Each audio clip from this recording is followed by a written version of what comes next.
ಆಕಾಶವಾಣಿ ಮಂಗಳೂರು.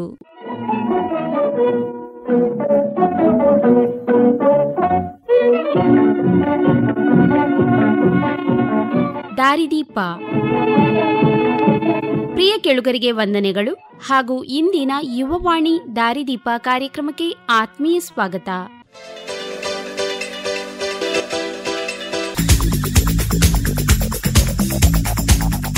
ಕೇಳುಗರೆ, ಇಂದಿನ ದಾರಿದೀಪ ಕಾರ್ಯಕ್ರಮದಲ್ಲಿ ಕೇಳಿ ವಿದ್ಯಾರ್ಥಿಗಳಲ್ಲಿ ಉದ್ದೇಶ ಮತ್ತು ಏಕಾಗ್ರತೆ ಈ ಕುರಿತು ನಿವೃತ್ತ ಪ್ರಾಧ್ಯಾಪಕ ಸಖಾರಾಮ ಸೋಮಯಾಜಿ ಉಪ್ಪೂರು ಅವರೊಡನೆ ಸಂದರ್ಶನ. ಪ್ರಿಯ ಕೇಳುಗರ ವಂದನೆಗಳು. ಸಾಮಾನ್ಯವಾಗಿ ಪ್ರಾಥಮಿಕ ಶಾಲೆ, ಪ್ರೌಢಶಾಲೆ ಮತ್ತು PUC ಬಿಡಿ ಪದವಿ, ಸ್ನಾತಕೋತ್ತರ ಪದವಿ ತರಗತಿಗಳಲ್ಲೂ ಕೂಡ ನಾವು ವಿದ್ಯಾರ್ಥಿಗಳಲ್ಲಿ ಮುಂದೇನು, ಮುಂದಿನ ವಿದ್ಯಾಭ್ಯಾಸ ಏನು, ಮುಂದಿನ ಔದ್ಯೋಗಿಕ ಜೀವನ ಏನು, ಜೀವನದ ಗುರಿ ಏನು, ದಾರಿ ಏನು ಎಂದು ಕೇಳಿದಾಗ ಹೆಚ್ಚಿನವರು ಹೇಳಲಿಕ್ಕೆ ತಡಕಾಡ್ತಾರೆ. ಅವರಿಗೆ ಗೊತ್ತೇ ಇರುವುದಿಲ್ಲ.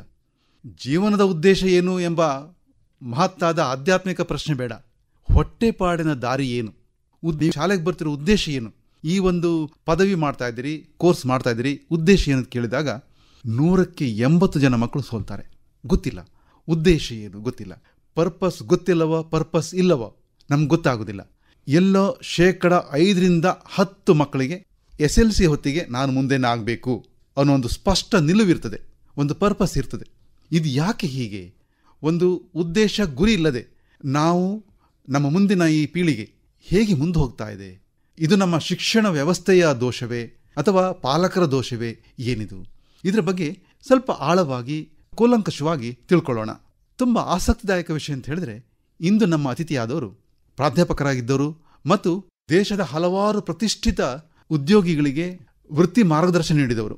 ಸಾಮಾನ್ಯ ಕಾರ್ಪೊರೇಟ್ ಕಂಪನಿಯ ಮ್ಯಾನೇಜರ್ ಅವರಿಂದ ತೊಡಗಿ IAS IPS ಅಧಿಕಾರಿಗಳಿಗೆ ಕೂಡ ವೃತ್ತಿ ಮಾರ್ಗದರ್ಶನವನ್ನು ಅಧಿಕೃತವಾಗಿ ಕೊಟ್ಟವರು. ಇನ್ನೂ ಆಸಕ್ತಿದಾಯಕ ವಿಷಯ ಅಂತ ಹೇಳಿದರೆ, ಇವರು ರಿವರ್ಸ್ ಗೇರ್ನಲ್ಲಿ ಹೋಗ್ತಿರೋರು.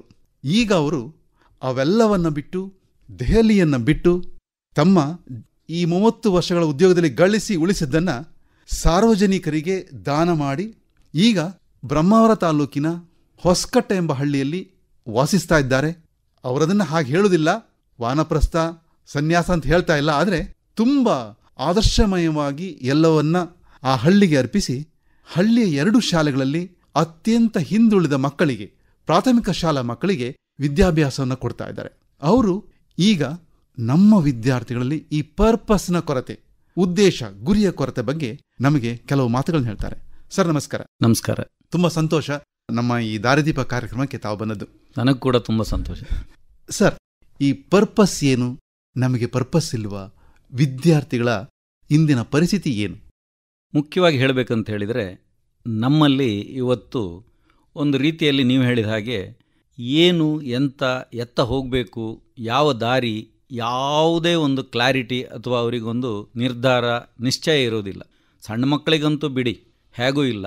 ಆದರೂ 10ನೇ ಕ್ಲಾಸಿಗೆ ಬರುವಾಗಲೂ ಕೂಡ ಸುಮಾರು 16 ವರ್ಷದವರಾಗಿದ್ದರೂ ಕೂಡ ಆ ಯುವತಿಯರಿಗೆ, ಅಂದರೆ ಇನ್ನೇನು ಅವ್ರು 18 ವರ್ಷಕ್ಕೆ ಕಾಲಿಡುವವರು ಇರ್ತಾರೆ, ಅಂಥ ಮಕ್ಕಳಿಗೆ ಕೂಡ ಇವತ್ತು ದಾರಿ ಯಾವುದು, ತಾನು ಮುಂದೆ ಎಲ್ಲಿ ಹೋಗಬೇಕು ಅನ್ನುವಂಥ ಒಂದು ಉದ್ದೇಶ ಅಥವಾ ಪರ್ಪಸ್, ಆ ಫೋಕಸ್ ಇರೋದಿಲ್ಲ. ಮೂಲಭೂತ ಕಾರಣ ಏನಂತ ಹೇಳಿದರೆ, ಇವತ್ತು ಒಂದು ರೀತಿಯ ಗೊಂದಲ ಇದೆ. ನಮ್ಮ ಹಿನ್ನೆಲೆಯಲ್ಲಿರ್ಬೋದು, ನಮ್ಮ ಮನೆಯಲ್ಲಿರ್ಬೋದು, ನಮ್ಮ ಶಾಲಾ ಕಾಲೇಜುಗಳ ವಾತಾವರಣ ಇರ್ಬೋದು, ನಮ್ಮ ವಿದ್ಯಾಭ್ಯಾಸದ ಅಥವಾ ಶಿಕ್ಷಣದ ವ್ಯವಸ್ಥೆ ಇರ್ಬೋದು, ಇದೆಲ್ಲದರಲ್ಲಿ ಒಂದು ರೀತಿಯ ಗೊಂದಲ ಇದೆ. ಅದಕ್ಕೆಲ್ಲ ಮುಖ್ಯ ಕಾರಣ ನಾವೆಲ್ಲ ಇವತ್ತು ಹೊರಟಿರುವುದು ಕೇವಲ ಅಂಕ ಗಳಿಸುವ ಯಂತ್ರಗಳನ್ನಾಗಿ ಮಾಡಿ, ಹಣ ಗಳಿಸುವ ಯಂತ್ರಗಳನ್ನಾಗಿ ಮಾಡಬೇಕು ನಮ್ಮ ಮಕ್ಕಳನ್ನ ಅಂತ. ಅವರಿಗೆ ಬೇರೆ ಏನು ತಿಳುವಳಿಕೆ ಇರಲಿ ಇಲ್ಲದೆ ಇರಲಿ, ಅವರು ಅತ್ಯಂತ ಹೆಚ್ಚು ಮಾರ್ಕ್ಸ್ ಪಡಿಬೇಕು. ಆ ಮಾರ್ಕ್ಸ್ ಪಡೆಯೋದಕ್ಕೋಸ್ಕರ ಬೈ ಹಾರ್ಟ್ ಮಾಡೋದು ಅಥವಾ ಏನೋ ಬಾಯ್ಪಾಠ ಮಾಡಿ ಅಥವಾ ಕೋಚಿಂಗ್ ತಗೊಂಡು ಅವರು ಕಲಿತು ಒಳ್ಳೆ ರ್ಯಾಂಕೋ ಅಥವಾ ಒಳ್ಳೆ ಮಾರ್ಕ್ಸ್ ಪಡೆದು ಸೀಟ್ ಪಡೆದು ದೊಡ್ಡ ಹುದ್ದೆಗೆ ಹೋಗಬೇಕು ಅನ್ನೋದು ಬಿಟ್ಟರೆ, ಮಕ್ಕಳಿಗೆ ನಿಜವಾಗಿ ಅರ್ಥವಾಗುವ ರೀತಿಯಲ್ಲಿ ನಮ್ಮ ಶಿಕ್ಷಣ ವ್ಯವಸ್ಥೆ, ನಮ್ಮ ಪಾಠಕ್ರಮ, ನಮ್ಮ ಅಧ್ಯಾಪಕರುಗಳು, ನಮ್ಮ ಟೀಚರ್ಸ್ಗಳು ಏನು ಮಾಡ್ತಾ ಇದ್ದಾರೆ, ಮಾಡ್ಬೋದು, ಹೆತ್ತವರ ಜವಾಬ್ದಾರಿ ಏನು, ಇದನ್ನೆಲ್ಲ ನಾವು ಕೂಲಂಕಷವಾಗಿ ನೋಡಬೇಕಾಗತ್ತೆ. ಸೋಮಯಾಜಿಯವರೇ, ಇಷ್ಟೊಂದು ಉದ್ಯೋಗಗಳಿದ್ದಾವೆ, ಆದರೆ ಇನ್ನು ಉದ್ಯೋಗಕ್ಕೆ ಹೋಗ್ಬೇಕನ್ನೋ ಕೂಡ 100 ಉದ್ಯೋಗಗಳಿಗೆ ಅರ್ಜಿ ಸಲ್ಲಿಸಬೇಕಾಗತ್ತೆ. ಅಂದರೆ ಒಂದು ಉದ್ಯೋಗ ಆತನ ಪ್ರೀತಿಯ ಉದ್ಯೋಗ ಇಲ್ವಾ? ಯಾಕೆ ಈ ಗೊಂದಲ? ಅಂದರೆ ಶಿಕ್ಷಣಕ್ಕೂ ಉದ್ಯೋಗಕ್ಕೂ ಒಂದು ಕೊಂಡಿ ಇಲ್ವಾ? ನೋಡಿ, ಈಗ ನಾವು ಶಿಕ್ಷಣ ಅಂದಾಗ ಕೂಡ ಒಂದು ಸಮಾನವಾದ ಶಿಕ್ಷಣ ನಮ್ಮ ದೇಶದಲ್ಲಿ, ನಮ್ಮ ರಾಜ್ಯದಲ್ಲಿ ಇಲ್ಲ. ಗ್ರಾಮೀಣ ಪ್ರದೇಶಗಳಲ್ಲಿ, ಅದರಲ್ಲೂ ಹಿಂದುಳಿದ ಪ್ರದೇಶದಲ್ಲಿರುವಂಥ ಹಿಂದುಳಿದ ವರ್ಗದ ಬಡಬಗ್ಗರ ಮಕ್ಕಳಿಗೆ ಸಿಕ್ಕುವ ವಿದ್ಯಾಭ್ಯಾಸ, ಹಣದ ಸೌಕರ್ಯ ಇರುವಂಥ ಪವರ್ಫುಲ್ ಕ್ಲಾಸ್ ಏನಿದೆ ಅವರಿಗೆ ಸಿಕ್ಕುವ ವಿದ್ಯಾಭ್ಯಾಸ, ಅದೇ ಗ್ರಾಮದವರಾಗಿರ್ಬೋದು, ಅವರು ತುಂಬ ವ್ಯತ್ಯಾಸ ಇದೆ. ಅಂಥ ವ್ಯತ್ಯಾಸ ಇರೋದ್ರಿಂದ ನಮ್ಮ ಗ್ರಾಮೀಣ ಪ್ರದೇಶದ ಬಡ ಮಕ್ಕಳು ತುಂಬ ಅವಕಾಶದಿಂದ ವಂಚಿತರಾಗ್ತಾರೆ. ಅವರಿಗೆ ಅವಕಾಶವೂ ಇರುವುದಿಲ್ಲ, ಫೋಕಸ್ಸು ಇರುವುದಿಲ್ಲ, ಜೊತೆಗೆ ಮನೆಯಲ್ಲೂ ವಾತಾವರಣ ಇರುವುದಿಲ್ಲ. ಹೀಗೆಲ್ಲ ಇದ್ದಾಗ ಅವ್ರು ಏನು ಮಾಡ್ತಾರೆ, ಸುಮಾರು SSLC ಬರೋವರೆಗೆ ಅವರು ಬರೀ ಒಂದು ಆಚೀಚೆ ಮನೆಯವರು ಅಥವಾ ತನ್ನ ಪಕ್ಕದಲ್ಲಿರೋ ಹುಡುಗಿ ಏನು ಕಲಿತಾಳೆ, ಏನು ಮಾಡ್ತಾಳೆ, ತಮ್ಮ ಟೀಚರ್ ಏನು ಹೇಳಿಕೊಡ್ತಾರೆ ಅಲ್ಲಿಗೆ ಸೀಮಿತ ಆಗಿರ್ತಾರೆ. ಒಳ್ಳೆಯ ಶಾಲೆ ಇದ್ದು ಆ ಶಾಲೆಯಲ್ಲಿ ಒಳ್ಳೆಯ ಅಧ್ಯಾಪಕರಿದ್ದರೆ ಸ್ವಲ್ಪ ಜನರಿಗೆ ಕಣ್ ತೆರೆಸ್ತಾರೆ. ಇಲ್ಲ, ಶಾಲೆಯೂ ಸರಿಯಾಗಿಲ್ಲದೆ ಇದ್ದರೆ, ಒಳ್ಳೆಯ ಅಧ್ಯಾಪಕರು ಅವನಿಗೆ ಸಿಗದೆ ಹೋದರೆ ಖಂಡಿತ ಆ ಮಕ್ಕಳು ಸಂಪೂರ್ಣವಾಗಿ ವಂಚಿತರಾಗ್ತಾರೆ. ಬೆಳೆಯುವ ಮರವನ್ನು ಮೊಳಕೆ ಸಿರಿಯಲ್ಲಿ ನೋಡ್ತೇವೆ ಅಂತ ಹೇಳಿದ ಹಾಗೆ ಆ ಮಕ್ಕಳಿಗೆ ಒಳ್ಳೆಯ ವಾತಾವರಣ ಸಿಕ್ಕಿದರೆ ಅವ್ರು ಖಂಡಿತ ಎಲ್ಲರೂ ಒಳ್ಳೆಯದಾಗ್ತಾರೆ. ಅವಕಾಶದ ಕೊರತೆ ಒಂದು. ಇನ್ನು ಉದ್ಯೋಗದ ಬಗ್ಗೆ ಬರಬೇಕಂತ ಹೇಳಿದರೆ ಖಂಡಿತ ನಮ್ಮಲ್ಲಿ, ಅಂದರೆ ನಾನು ಸಣ್ಣದಿದ್ದಾಗಿನಿಂದ ಹಿಡಿದು ಇವತ್ತಿನವರೆಗೂ ಗ್ರಾಮೀಣ ಮಕ್ಕಳಿಗೆ ಅಂಥ ಒಂದು ಫೋಕಸ್ ನಮ್ಮಲ್ಲಿಲ್ಲ. 2 ಕಾರಣ ಮುಖ್ಯವಾಗಿ ನಾನು ಹೇಳೋದು. ಒಂದು, ನಮ್ಮ ಶಾಲೆಯಲ್ಲಿಯೂ ಅಷ್ಟೇ ಪಾಠ ಪ್ರವಚನಗಳನ್ನು ಮಾಡ್ತಾರೆ, ಬಿಟ್ಟರೆ ನೀವು ಮುಂದೆ ಏನಾಗ್ಬೋದು, ನಿಮಗೇನು ಆಗಬೇಕು ಅನ್ನುವಂಥ ಒಂದು ಪ್ರಾಕ್ಟಿಕಲ್ ವಿದ್ಯಾಭ್ಯಾಸ ಏನಂತೀವಿ ನಾವು ಅವರಿಗೆ, ಅಂದರೆ ಒಂದು ದಾರಿ ತೋರಿಸುವಂಥ ವಿದ್ಯಾಭ್ಯಾಸ, ಅದು ನಿಜವಾಗಿ ಅಧ್ಯಾಪಕರು ಮಾಡಬೇಕಾದದ್ದು. ಪುಸ್ತಕದಿಂದ ಹೊರಬಂದು ಸುತ್ತಲ ಪರಿಸರ ಮತ್ತು ಸುತ್ತಲ ವಾತಾವರಣವನ್ನು ಗಮನದಲ್ಲಿಟ್ಟುಕೊಂಡು ನಮ್ಮ ಜಗತ್ತಿನಲ್ಲಿ ಇವತ್ತು ಏನು ನಡೀತಾ ಇದೆ, ಯಾವ್ಯಾವ ವಿದ್ಯಮಾನಗಳಿವೆ, ಯಾವ್ಯಾವ ಅಭಿವೃದ್ಧಿಗಳು ನಡೀತಾ ಇದ್ದಾವೆ, ಅದು ನಮ್ಮ ಊರಲ್ಲಿರ್ಬೋದು, ನಮ್ಮ ರಾಜ್ಯದಲ್ಲಿರ್ಬೋದು, ನಮ್ಮ ದೇಶದಲ್ಲಿರ್ಬೋದು, ಪ್ರಪಂಚದಲ್ಲಿರ್ಬೋದು, ಇದನ್ನು ಮಕ್ಕಳಿಗೆ ಸ್ವಲ್ಪ ತಿಳಿಸ್ಕೊಟ್ರೆ, ಅದನ್ನು ನೀವು ಸಾಮಾನ್ಯ ಜ್ಞಾನ ಅನ್ನಿ ಅಥವಾ ವಿಶೇಷ ಜ್ಞಾನ ಅನ್ನಿ, ಒಟ್ಟಿನಲ್ಲಿ ಮಕ್ಕಳಿಗೆ ಮುಂದಿನ ಜೀವನದಲ್ಲಿ ಉಪಯೋಗವಾಗುವಂಥ ಒಂದು ಮಾರ್ಗದರ್ಶನವನ್ನು ಸುಮಾರು ಅವರು 10, 12, 14 ವರ್ಷ ಆಗುವಾಗ, ಅಂದರೆ ಸಾಧಾರಣ ಅವರು ಮೆಚ್ಯೂರಿಟಿಗೆ ಬರ್ತಾರೆ ಅನ್ನುವಾಗಲೇ ಅವರಿಗೊಂದು ದಾರಿ ತೋರಿಸ್ತಾ ಹೋದರೆ ಖಂಡಿತವಾಗಿಯೂ ಅವರು ಹಲವಾರು ಉದ್ಯೋಗಾವಕಾಶಗಳನ್ನು ಅವರೇ ಗುರುತಿಸ್ಕೊಳ್ಬೋದು. ನಾನು ಇಂಥದ್ದಾಗಬೇಕು ಅನ್ನುವಂಥ ಒಂದು ಅವ್ರ ನಿರ್ಧಾರಕ್ಕೆ ಬಂದರೆ ಆ ಫೋಕಸ್ ಅಲ್ಲಿಂದ ಶುರು ಆಗುತ್ತೆ. ಒಂದು ಪರ್ಪಸ್ ಬರಬೇಕು ಅವರಿಗೆ. ಅಂದರೆ ಅದನ್ನು ನಾವು ಹೆತ್ತವರು ಅಥವಾ ಅಧ್ಯಾಪಕರು ಅಥವಾ ಆ ಊರಿನ ಹಿರಿಯರು, ನೆರೆಹೊರೆಯವರು ಯಾರಾದರೂ ಒಬ್ಬರು ಮಾರ್ಗದರ್ಶನ ಮಾಡೋದು ಖಂಡಿತ ಬೇಕು. ಇವತ್ತೇನಾಗಿದೆ ಅಂತ ಹೇಳಿದ್ರೆ, ಮಕ್ಕಳು ದೊಡ್ಡ ದೊಡ್ಡ ಪುಸ್ತಕದ ಹೊರೆ ಹೊತ್ಕೊಂಡು ಹೋಗ್ತಾರೆ, ಬೆಳಗ್ಗೆ ಹೋಗ್ತಾರೆ, ಸಂಜೆ ಬರ್ತಾರೆ, ಮಧ್ಯ ರಜೆ ಇದ್ದಾಗ ಆಟ ಆಡ್ತಾರೆ, 1 ವರ್ಷಕ್ಕೊಂದು ಪರೀಕ್ಷೆ ಮಾಡ್ತಾರೆ. ಆಮೇಲೆ ನಮ್ಮ ಶಿಕ್ಷಣ ಪದ್ಧತಿ ಪ್ರಕಾರ ಸುಮಾರು 9ನೇ ಕ್ಲಾಸ್ನವರೆಗೆ ಯಾರನ್ನೂ ಫೇಲ್ ಮಾಡೋ ಹಾಗಿಲ್ಲ, ಎಲ್ಲರೂ ಪಾಸ್ ಆಗ್ತಾರೆ. 10ನೇ ಕ್ಲಾಸಲ್ಲಿ ಬಂದ ತಕ್ಷಣ ಒಂದೇ ಸಲ ಕುತ್ತಿಗೆ ಒತ್ತಿ ಹಿಡ್ದಾಗೆ ಅವನಿಗೆ SSLC ಪಬ್ಲಿಕ್ ಪರೀಕ್ಷೆ ಅಂತ ಸ್ವಲ್ಪ ಹೆದರಿಸಿ ಏನೋ ಮಾಡಿ ಅವನು ಪಾಸ್ ಆಗ್ತಾನೆ. ಒಟ್ಟಿನಲ್ಲಿ ಸುಮಾರು 10ನೇ ಕ್ಲಾಸ್ ಆಗೋವರೆಗೂ ಅವರಿಗೇನು ಒಂದು ಅವಕಾಶಗಳ ಬಗ್ಗೆ, ಮುಂದಿನ ಜೀವನದ ಬಗ್ಗೆ, ಈ ವಿಶಾಲತೆಯ ಬಗ್ಗೆ, ಎಲ್ಲದರ ಬಗ್ಗೆ ಅವರಿಗೆ ತಿಳುವಳಿಕೆ ಇರೋದಿಲ್ಲ. ನಾನು ಕಂಡುಕೊಂಡಂಥ ಒಂದು ಸತ್ಯ ಇದು. ಸರಿ, ಒಬ್ಬ ವಿದ್ಯಾರ್ಥಿಗೆ ತನ್ನ ಮುಂದಿನ ಜೀವನದ ಕೋರ್ಸ್, ಆ ಮಾರ್ಗ ಹೇಗಿರಬೇಕು ತಿಳ್ಕೊಳ್ಳಿಕ್ಕೆ ಆ ತಳದಿಂದ ಹಾಕಿಕೊಡ್ಬೇಕು ನಾವು ಆ ವಯಸ್ಸಲ್ಲಿ. ಖಂಡಿತ. ಒಬ್ಬ ವಿದ್ಯಾರ್ಥಿಯ ಆಸಕ್ತಿ ಏನು, ಅವನ ಮನೋಗುಣ ಏನು, ಅವನ ಅಭಿಲಾಷೆ ಏನು ಅಂತ ಕಂಡುಕೊಳ್ಳಿಕ್ಕೆ ಅದು ಸರಿಯಾದ ಸಮಯ. ಅವನಿಗೆ ನಾವು ಆ ಅವಕಾಶನ ಕೊಡಬೇಕಾ? ಯಾಕಂತ ಹೇಳಿದ್ರೆ ತನ್ನ ಗುರಿ ಏನು ಅಂತ ಕಂಡುಕೊಳ್ಳಿಕ್ಕೆ ತನ್ನ ಆಸಕ್ತಿ ಏನಂತ ಮೊದಲು ಕಂಡುಕೊಳ್ಬೇಕಲ್ಲವ. ಹೌದು. ಆ ಒಂದು ವಿಶಾಲವಾದಂತಹ, ಮುಕ್ತವಾದಂತಹ ಶೈಕ್ಷಣಿಕ ಪದ್ಧತಿ ನಮ್ಮಲ್ಲಿದೆಯಾ? ಮತ್ತು ಇನ್ನೊಂದು, ಜಗತ್ತು ಎಷ್ಟು ವಿಶಾಲ ಆಗಿದೆ ಅಂತ ನೋಡ್ಲಿಕ್ಕೆ ಹಿಂದಷ್ಟು ನಮಗೆ ಅಷ್ಟು ಅವಕಾಶ ಇರಲಿಲ್ಲ. ಆದರೆ ಇವತ್ತು ಒಂದು ಕೈಯಲ್ಲಿ ಮೊಬೈಲ್ ಇದ್ರೆ ಸಾಕು, ನಮಗೆ ಜಗತ್ತಿನ ಯಾವ್ಯಾವ ಮೂಲೆಯಲ್ಲಿ ಎಂತಹ ವಿಶಿಷ್ಟವಾದ, ವಿಶೇಷವಾದಂತಹ, ವ್ಯಾಪಕವಾದಂತಹ ಶಿಕ್ಷಣ ಕ್ರಮ ಇದೆ, ಶಿಕ್ಷಣ ಸಂಸ್ಥೆಗಳಿದ್ದಾವೆ, ಅವು ಎಷ್ಟು ಮುಕ್ತವಾದಂತಹ ಶಿಕ್ಷಣವನ್ನು ನಮಗೆ ಕೊಡ್ತಾವೆ ಅಂತ ತಿಳ್ಕೊಳ್ಳಿಕ್ಕೆ ಹೆಚ್ಚೇನು ಕಷ್ಟ ಇಲ್ಲ. ಒಂದು ಇಂಟರ್ನೆಟ್ ಸೌಲಭ್ಯ ಇರುವಂತಹ ಮೊಬೈಲ್ ಇದ್ರೆ ಸಾಕು, ಅಷ್ಟು ಅನುಕೂಲ ನಮ್ಮಿದೆ. ಇಷ್ಟಿದ್ರೂ ಕೂಡ ನಮ್ಮ ಮಕ್ಕಳಿಗೆ ಈ ಎಲ್ಲ ಅವಕಾಶಗಳು ನಮ್ಮ ಮುಂದಿದೆ ಅಂತ ಯಾಕೆ ರೀಚ್ ಆಗ್ತಾ ಇಲ್ಲ? ನೋಡಿ, ಅದಕ್ಕೆ ಮೂಲಭೂತ ಕಾರಣ ಅಂತಂದರೆ ನಾವು ಈಗಾಗಲೇ ಹೇಳಿದಾಗೆ ಶಿಕ್ಷಣ ಪದ್ಧತಿಯಲ್ಲಿ ಅಂಥ ಒಂದು ವ್ಯವಸ್ಥೆ ಇಲ್ಲ. ಯಾಕಂದರೆ ಈಗ ಯಾವುದೋ ಒಂದು ಟೀಚರ್ ತಿಳ್ಕೊಂಡವರು ಅದನ್ನು ಹೇಳೋಕ್ಕೆ ಶುರು ಮಾಡಿದರೆ ಮಕ್ಕಳು ಆಸಕ್ತಿ ತೋರಿಸೋದಿಲ್ಲ. ಆಮೇಲೆ ಅದೇನು ಅವ್ರ ಪರೀಕ್ಷೆಗೆ ಬರೋದಿಲ್ಲ, ಅಥವಾ ಮನೇಲಿ ಹೋಗಿ ಹೇಳಿದರೆ ಮನೆಯಲ್ಲಿ ತಿಳ್ಕೊಳ್ಳೋರು ಅಂಥವ್ರು ಯಾರೂ ಇಲ್ಲ, ಬಹಳ ಕಡಿಮೆ ಮಂದಿ ಇದ್ದಾರೆ. ನಾನು ಮುಖ್ಯವಾಗಿ ಗ್ರಾಮೀಣ ವ್ಯವಸ್ಥೆಯಲ್ಲಿ ಹೇಳ್ತಾ ಇರುವಂಥದ್ದು. ಅಲ್ಲಿ ಏನಾಗುತ್ತೆ ಅಂತ ಹೇಳಿದ್ರೆ, ಈ ಮಕ್ಕಳು ಮನೆಗೆ ಹೋದ ತಕ್ಷಣ ನೀನು ಏನು ಓದಿ ಬಂದೆ, ನೀನು ಏನು ಕಲಿತೆ ಅಂತ ಕೇಳೋರು ಯಾರೂ ಇಲ್ಲ ಮನೆಯಲ್ಲಿ, ಹೆಚ್ಚಿನ ಮನೆಗಳಲ್ಲಿ. ಹಾಗಿದ್ದಾಗ ಅದನ್ನು ಹೇಗೆ ಮಾಡ್ಬೋದು ಅನ್ನೋದಕ್ಕೆ ನಾನು ಹೇಳೋದಿಷ್ಟೇ, ನಮ್ಮ ಶಿಕ್ಷಕರಿದ್ದಾರಲ್ಲ ಈಗ ಇರುವಂಥ ಶಿಕ್ಷಕರಿಗೆ, ಅವ್ರು ಯಾವುದೇ ಹಂತದಲ್ಲಿರ್ಬೋದು, ಪ್ರೈಮರಿಲಿರ್ಬೋದು, ಪ್ರೌಢಶಾಲೆಗಳಲ್ಲಿರ್ಬೋದು, ಅವರಿಗೆ ಪದೇ ಪದೇ ವರ್ಷಕ್ಕೊಂದು 2 ಬಾರಿ ಆದರೂ ಪ್ರತಿ ವರ್ಷವೂ ಅವರಿಗೆ ಒಂದು ತರಬೇತಿ ಆಗಬೇಕು. ಅದು ವಾರಗಟ್ಟಲೆ ಅಥವಾ ತಿಂಗಳಗಟ್ಟಲೆ ಬೇಕಾಗಿಲ್ಲ, ಒಂದು ದಿನದ ರಿಫ್ರೆಷರ್ ಕೋರ್ಸ್ ಆಗ್ಬೋದು. ಅಂದರೆ ಅವರನ್ನು ನಾವು ಹುರಿದುಂಬಿಸ್ತಾ ಇರಬೇಕು ಅಂಥ ಒಂದು ವ್ಯವಸ್ಥೆ ಇದ್ದು. ನೋಡಿ, ಹೆಚ್ಚಿನ ಪ್ರೈಮರಿ ಶಾಲೆಗಳಲ್ಲಿ ಅಧ್ಯಾಪಕರಾಗಿ ಸೇರಿದ ನಂತರ ಅವರು ರಿಟೈರ್ಡ್ ಆಗೋವರೆಗೆ ಅವರು ಒಂದು ಸಣ್ಣ ಪುಟ್ಟ ಎಲ್ಲೋ ಸರ್ಕಾರದ ಒತ್ತಾಯಕ್ಕೆ ಕಡ್ಡಾಯವಾಗಿರುವಂಥ 1-2 ಟ್ರೈನಿಂಗಿಗೆ ಹೋಗ್ಬೋದು, ಬಿಟ್ಟರೆ ಮತ್ತು ಅವರಿಗೆ ಯಾವುದೇ ರೀತಿಯ ತರಬೇತಿ ಇರುವುದಿಲ್ಲ. ಅವರು ಈ ಉದ್ಯೋಗವನ್ನು ಒಂದು ಸರಳವಾಗಿ ಮಾಡ್ತಾ ಹೋಗ್ತಾರೆ. ಯಾಕಂದರೆ ಕೇಳೋರು ಇರೋದಿಲ್ಲ, ಮಕ್ಕಳು ಕೇಳೋದಿಲ್ಲ ಏನು ಪ್ರಶ್ನೆ, ಮನೆಯವರು ಕೇಳೋದಿಲ್ಲ. ಹಾಗಾದಾಗ ಆ ಬೆಳವಣಿಗೆಗಳಾಗೋದಿಲ್ಲ. ನಾನು ಹೇಳೋದು ಏನಂತ ಹೇಳಿದರೆ, ಇಲ್ಲಿ ಸರ್ಕಾರ ಒಂದು ಮಹತ್ವದ ಪಾತ್ರವನ್ನು ವಹಿಸಬೇಕು, ಸಮಾಜ ಕೂಡ ವಹಿಸಬೇಕು, ಸರ್ಕಾರ ಕೂಡ ವಹಿಸಬೇಕು. ಹಾಗೂ ಊರಿನಲ್ಲಿ ಒಬ್ಬ ತಿಳಿದಂಥ ವ್ಯಕ್ತಿ ಎಲ್ಲೋ ಒಳ್ಳೆ ವಿದ್ಯಾಭ್ಯಾಸ ಪಡ್ಕೊಂಡು ಹೊರಗಡೆ ಹೋಗಿದ್ದಾನೆ, ಬೆಂಗಳೂರಿನಲ್ಲಿದ್ದಾನೆ, ದೊಡ್ಡ ಉದ್ಯೋಗದಲ್ಲಿದ್ದಾನೆ, ಒಳ್ಳೆ ವಿದ್ಯಾವಂತ, ಆತ ಊರಿಗೆ ಬಂದಾಗ ತನ್ನ ಶಾಲೆ ಕಡೆ ತಿರುಗಿ ಹೋಗಿ ಆ ಶಾಲೆಯಲ್ಲಿರೋ ಟೀಚರ್ಸ್ನೆಲ್ಲ ಪ್ರೀತಿಯಿಂದ ಮಾತಾಡಿಸಿ ಅವ್ರನ್ನ ಓರಿಯೆಂಟ್ ಮಾಡ್ಬೋದು, ಮಕ್ಕಳನ್ನು ಓರಿಯೆಂಟ್ ಮಾಡ್ಬೋದು. ಯಾಕಂದರೆ ಒಂದು ಮಕ್ಕಳಿಗೆ ಇವತ್ತೇನಪ್ಪ ಅಂತಂದ್ರೆ ಅವ್ರು ಹೇಳಿದರೆ ಎಲ್ಲವನ್ನೂ ಕೇಳ್ತಾರೆ. ಹೇಳುವವರು ಒಳ್ಳೆಯ ವಿಷಯಗಳನ್ನು ಒಳ್ಳೆ ರೀತಿಯಲ್ಲಿ ತಿಳಿಸಿಕೊಡುವಂಥ ಒಂದು ಅವಕಾಶ ಬೇಕು. ಟೀಚರ್ಸ್ಗಳಿಗೆ ತರಬೇತಿ ನೀಡಿ ಅವ್ರನ್ನ ಸದಾ ಒಂದು ಹೊಸಬರನ್ನಾಗಿ, ಅಂದರೆ ತಿಳುವಳಿಕೆಯಲ್ಲಿ ಅವರು ಹೊಸ ಯಾವುದೇ ವಿಷಯವನ್ನು ಕಳೆದುಕೊಳ್ಬಾರ್ದು ಅಂಥ ತಿಳುವಳಿಕೆ ಕೊಟ್ಟು ಅವುಗಳನ್ನು ಕೂಡ ಮಕ್ಕಳಿಗೆ ಮುಟ್ಟುವಂತೆ ಮಾಡಬೇಕು. ಒಂದು ಮಾತಿನಲ್ಲಿ ಹೇಳೋದಾದರೆ, ನೀವು ನೋಡಿ, ಈಗ ಬೆಳಿಗ್ಗೆ ಮಕ್ಕಳು ಶಾಲೆಗೆ ಬರ್ತಾರೆ, ಬಂದ ತಕ್ಷಣ ಅವ್ರನ್ನ ನಾವು ಯಾವ ರೀತಿ ಎದುರುಗುಂಬ್ತೇವೆ ಟೀಚರ್ಸ್ಗಳು, ಅಲ್ಲಿಂದ ಶುರುವಾಗುತ್ತೆ. ಮಕ್ಕಳಿಗೆ ಭಯ ಇರಬಾರ್ದು, ಮಕ್ಕಳು ಖುಷಿಯಿಂದ ಶಾಲೆಗೆ ಬರಬೇಕು, ಸಂತೋಷವಾಗಿ ಟೀಚರ್ಸನ್ನು ಹೇಗಿದ್ದೀರಿ ಮಕ್ಕಳೇ ಅಂತ ಕೇಳಿದಾಗ ನಾವು ಚೆನ್ನಾಗಿದ್ದೀವಿ, ನೀವು ಹೇಗಿದ್ದೀರಿ ಅಂತ ಮಕ್ಕಳು ಕೇಳುವಾಗಿರಬೇಕು.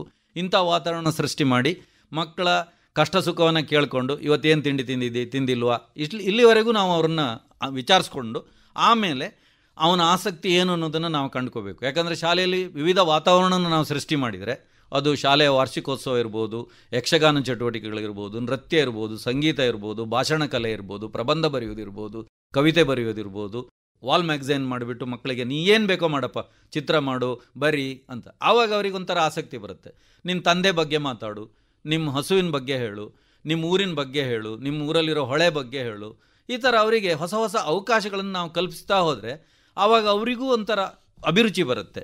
ಈಗಾಗಲೇ ಕೆಲವು ಶಾಲೆಗಳಲ್ಲಿ ಶನಿವಾರ ಮಾಡುವ ಒಂದು ಪಾರಂಪರೆ ಇಟ್ಕೊಂಡಿದ್ದಾರೆ, ಆದರೆ ಅವೆಲ್ಲ ಹರಕೆ ಸಂದಾಯ ಆಗಬಾರ್ದು. ಅದು ಉದ್ದೇಶಪೂರ್ವಕವಾಗಿ ಆ ಮಕ್ಕಳಲ್ಲಿರುವಂಥ ಪ್ರತಿಭೆಯನ್ನು ಹೊರಗೆ ತೆಗೆದು ಅವರಿಗೆ ಮುಂದಿನ ದಾರಿ ತೋರಿಸುವಂತಾಗಬೇಕು. ಉದಾಹರಣೆಗೆ ನಾನು ಹೇಳೋದಾದರೆ, ನಮ್ಮ 2 ಜಿಲ್ಲೆಗಳಿಗೆ ಸೀಮಿತವಾಗಿ ಹೇಳೋದಾದರೆ, ನಮ್ಮಲ್ಲಿ ಎಷ್ಟು ಜನ ಬರಹಗಾರರು ಬಂದು ಹೋದರು, ಒಳ್ಳೊಳ್ಳೆ ಬರಹಗಾರರು. ಶಿವರಾಮ್ ಕಾರಂತರು ಅಂತವ್ರನ್ನು ನಾವು ಜೋರಾಗಿ ಹೆಸರಿಸ್ಬೋದು, ವಿಶ್ವವಿಖ್ಯಾತಿ ಪಡೆದವರು. ಆದರೆ ಇವತ್ತು ಅವರ ಸ್ಥಾನವನ್ನು ತುಂಬುವಂಥವ್ರು ಯಾಕೆ ಬರ್ತಾ ಇಲ್ಲ? ಇನ್ನೊಬ್ಬ ಶಿವರಾಮ್ ಕಾರಂತರು ನಮ್ಮೂರಿನಲ್ಲಿ ಯಾಕೆ ಹುಟ್ಟಿ ಬರ್ತಾ ಇಲ್ಲ? ಅದೇ ರೀತಿ ನಾನು ಹೇಳೋದು, ಅಂತಹ ಎಷ್ಟೋ ಯಕ್ಷಗಾನ ಕಲಾ ಪ್ರತಿಭೆಗಳು ನಮ್ಮಲ್ಲಾಗಿ ಹೋಗಿದ್ದಾವೆ. ಅದೇ ರೀತಿ ನಮ್ಮಲ್ಲಿ ಬಹಳಷ್ಟು ಮಾತುಗಾರರು, ಸಂಗೀತಗಾರರು ಎಲ್ಲ ಆಗಿ ಹೋಗಿದ್ದಾರೆ. ಬೇರೆ ಬೇರೆ ಕ್ಷೇತ್ರದಲ್ಲಿ ಸಾಕಷ್ಟು ವಿಶ್ವವಿಖ್ಯಾತಿಯನ್ನು ಪಡೆದವರಿದ್ದಾರೆ. ಆದರೆ ಅವರಿಗೆ ಹೋಲಿಸಿದರೆ ನಮ್ಮ ಜನ್ರೇಷನ್ ಇರ್ಬೋದು, ಈಗ ಬರುವಂಥ ಜನ್ರೇಷನ್ ಇರ್ಬೋದು, ನಮಗೆ ಅಂಥ ಒಂದು ಪ್ರತಿಭೆಗಳು ಕಂಡು ಬರ್ತಾ ಇಲ್ಲ. ಅಂದರೆ ಎಲ್ಲೋ ನಾವು ನಮ್ಮ ಅವಕಾಶಗಳನ್ನು ಕಲ್ಪಿಸಿಕೊಡೋದ್ರಲ್ಲಿ ನಾವು ತಪ್ಪಿಕೊಂಡಿದ್ದೇವೋ, ಅಥವಾ ನಮ್ಮ ಮಕ್ಕಳನ್ನು ನಾವು ಸಂಪೂರ್ಣವಾಗಿ ಅವ್ರ ದಾರಿಲಿ ಅವ್ರು ಹೋಗಲಿ, ಏನಿದೆಯೋ ಅದು ಅವ್ರು ಮಾಡ್ಕೊಳ್ಳಿ ಅಂತ ಬಿಟ್ಟಿದ್ದೇವೋ. ಯಾಕಂದರೆ ಎಲ್ಲರಿಗೂ ಅವಸರ ಇವತ್ತು, ನಮ್ಮ ತಂದೆ ತಾಯಿಗಳಿಗಾಗಲಿ ಅಧ್ಯಾಪಕರಿಗಾಗಲಿ ಎಲ್ಲರಿಗೂ 2 ಶಬ್ದ ನಮ್ಮಲ್ಲಿ ಇವತ್ತು ಭಾಳ ಚಾಲ್ತಿಯಲ್ಲಿದೆ. ಒಂದು, ನನಗೆ ಪುರ್ಸೋತಿಲ್ಲ, ಇನ್ನೊಂದು, ನನಗೆ ಪೂರೈಸೋದಿಲ್ಲ. ನನಗೆ ಅರ್ಥವೇ ಆಗಲ್ಲ. ಮೊದಲು 100 ರೂಪಾಯಿ ದುಡ್ದವನು ಭಾಳ ಸಂತೋಷವಾಗಿರ್ತಿದ್ದ, ಅವನ ಹತ್ರ ಸಮಯ ಇರ್ತಿತ್ತು, ಪೂರೈಸ್ತು ಇತ್ತು.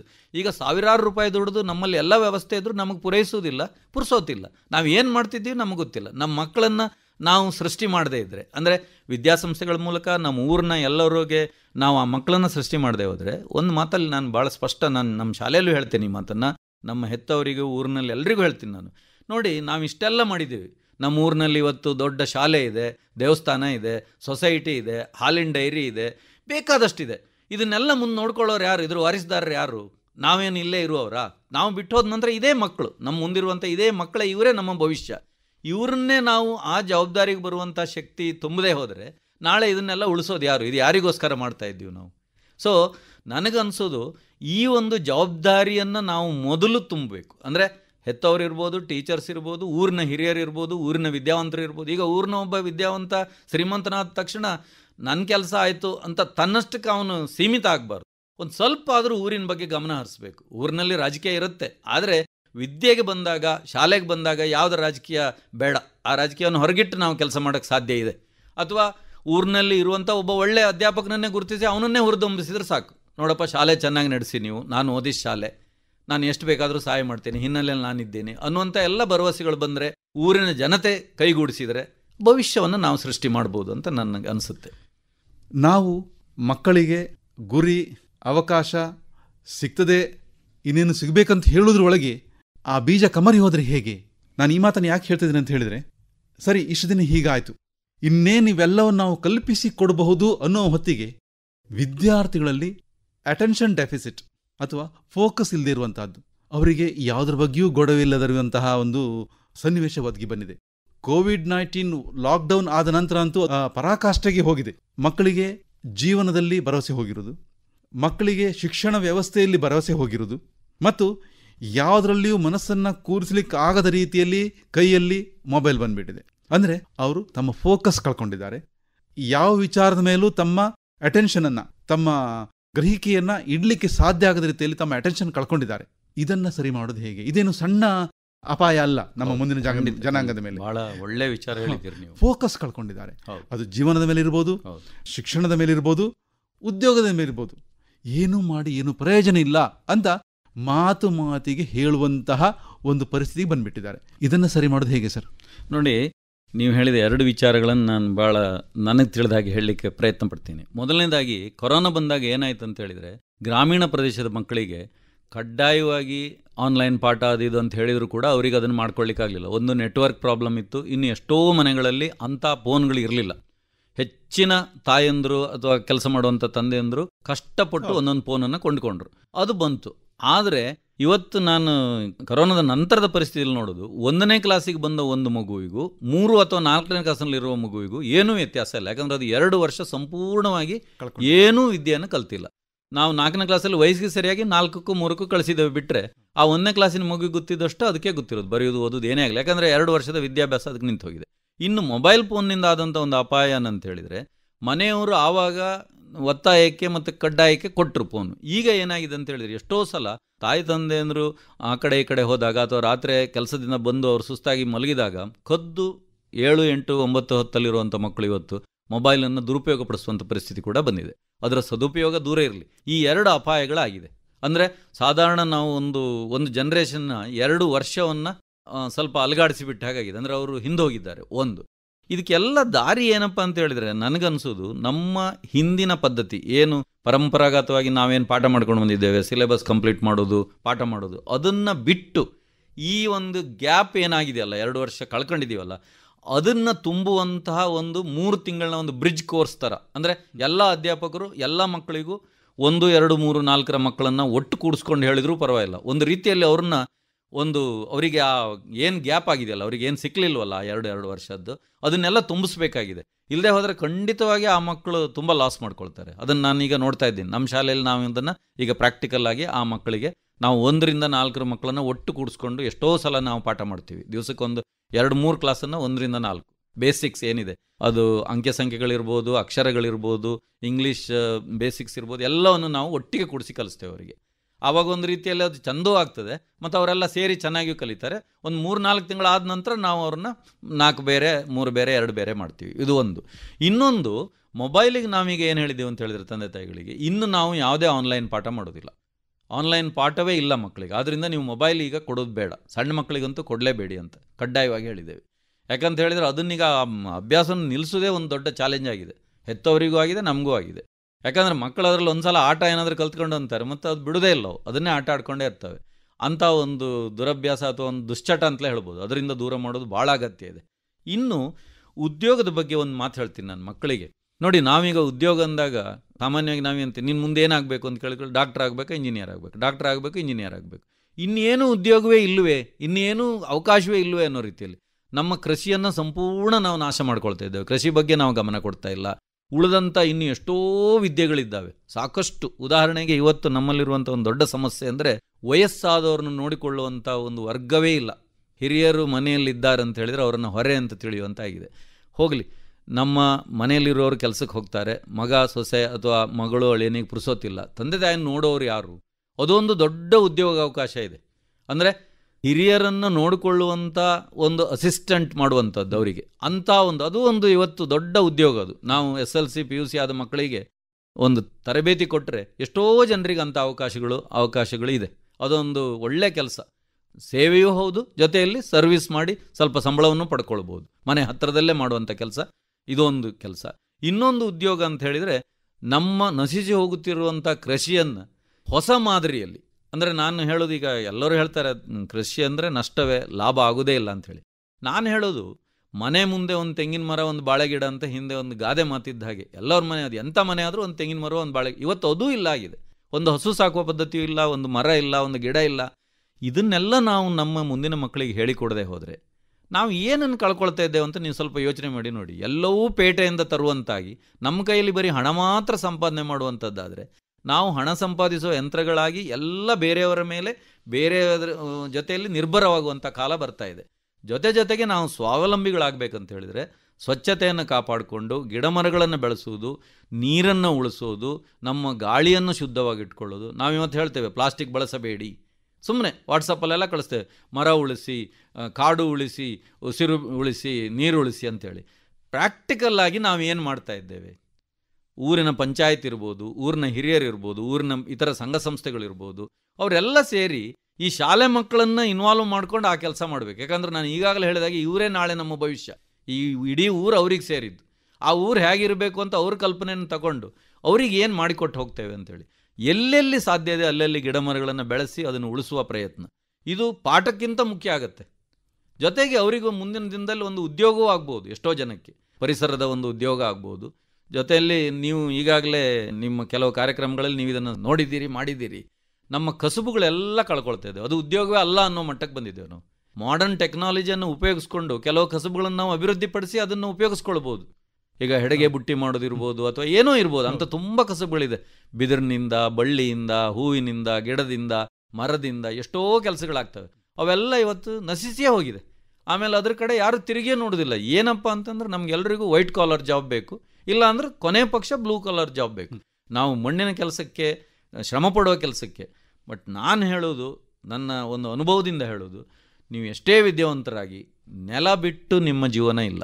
ನಿಮ್ಮ ರೂಟ್ಸ್ ಏನಿದೆ ಅದು ನೆಲದ ಮೇಲೆ ಇರಬೇಕು, ಮಣ್ಣಿಗೆ ಅಂಟಿಕೊಂಡಿರಬೇಕು. ನೀವು ಮಣ್ಣಲ್ಲಿ ನಡೆದಾಡಿದರೆ ಮಣ್ಣಿನಿಂದ ನಿಮ್ಮ ಜೀವನ ಅನ್ನೋದನ್ನು ನೆನಪಿಟ್ಕೊಳ್ಬೇಕು. ಮಣ್ಣಿಂದ ಬಂದು ಮಣ್ಣಿಗೆ ಹೋಗುವಂಥ ಈ ಜೀವ ಮಣ್ಣನ್ನು ಮರ್ತದ್ದೇ ಹೌದಾದರೆ ನಾವು ಖಂಡಿತವಾಗಿ ನಮ್ಮಿಂದ ಏನೋ ಅಭಿವೃದ್ಧಿ ಆದದಕ್ಕೆ ಅರ್ಥವೇ ಇಲ್ಲ.